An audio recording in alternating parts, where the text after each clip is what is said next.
kanisa, mchungaji na wale wanakusaidia, mama yetu Dorcas, the people's deputy president, watu wa Meru, mugeni, mugakaire, naitwa Wanjiko wa Muhia kutoka Nyandarua County, Kefeferi ama Kipipiri.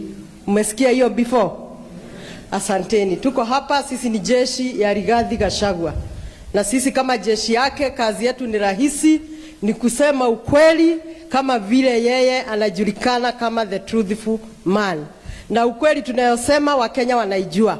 Maana tunasema education imeharibika, tunasema SHA haifanyi, tunasema watoto wetu waache kuwa abducted, na tunasema hii serikali haitaona term 2, itaanguka 2027.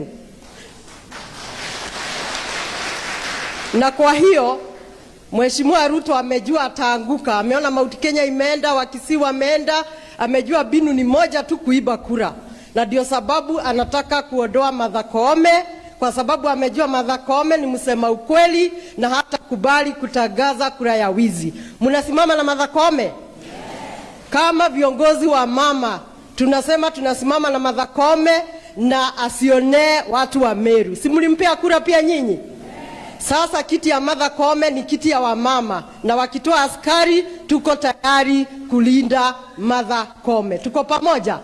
Mungu awabariki na tuendelee pamoja.